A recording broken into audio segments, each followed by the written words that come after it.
Hello everybody at the Schwantz 27's channel, it's your Lord and Savior, Vince Zampella, here to talk to you about the latest update to our game Apex Legends for the Iron Crown event limited time mode. This event started yesterday and will run through Tuesday, August 27th, that features a solos game mode that we're doing 6 months too late, just to prove to you that we were right all along in making our game in teams of 3 only, because Legends work better together, and not by going off on your own like your random teammates do when you play #forever alone. We're not sure if solos will eventually become a permanent thing, as we want to keep a healthy matchmaking time across all platforms for both modes, which we have done an excellent job of killing it ourselves with our infrequent update cadence. We're also doing a double XP weekend from Friday morning the 16th through Monday morning the 19th, so this way you could try to level up your battle pass, but it only takes effect if you have a top 5 or higher finish, which means that games will play much more passively if you're trying to survive for a longer amount of time. That's the type of respawn design decision that makes us great.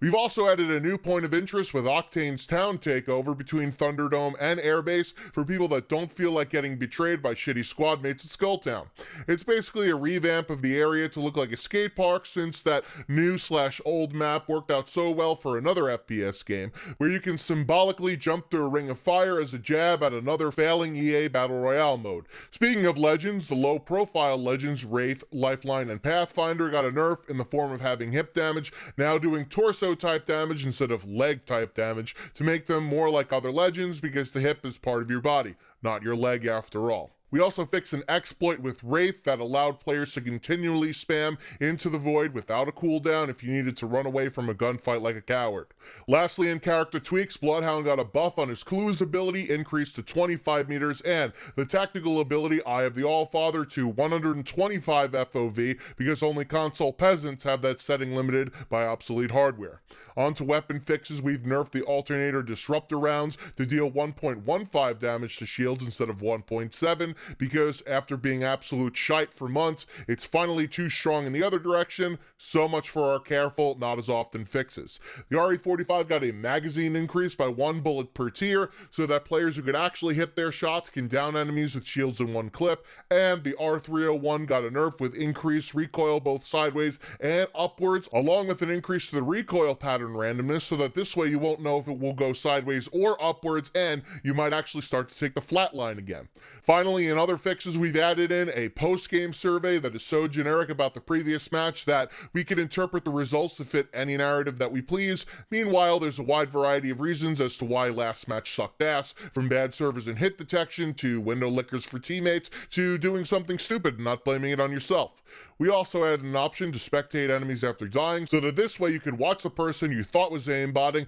to just be better than your silly accusation, because our anti-cheat system is amazing. We've also corrected our calculation for KD ratio and stats, because even though that's so a last-gen FPS measure of performance, math isn't our strong suit over here at Respawn.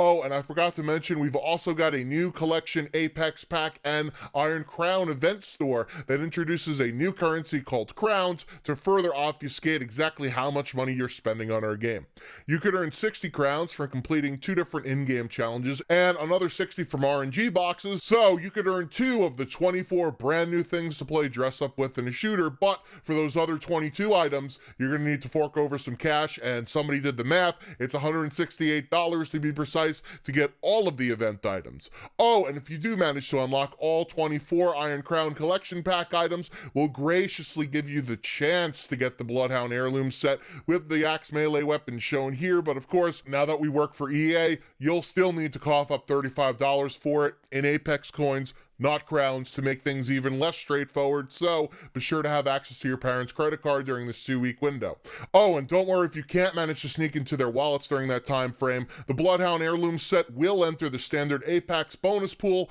after the Iron Crown event ends, so pray to the RNGesus that you can get it out of a loot box. I know that some of you Apex Legends fans are mad right now about this pricing scheme, which is good for the subreddit but bad for our reputation. However, how else are we going to make up for the fact that ESPN wrongly delayed our tournament show until October because politicians are deflecting blame for doing abso-fucking-lutely nothing about mass shootings by using violent video games as a distraction, and idiotic corporations like Walmart pulling video game ads instead of taking away the ability to purchase actual guns from stores, and ESPN doing this delay out of respect for the victims, but What happens when there's a mass shooting in October? Are you going to delay the tournament highlights even longer, considering that mass shootings happen all the time in the United States? Tangent aside, we need some more positive cash influx, and this is the way to do it, even though it brings even more negative publicity to our game. Shit.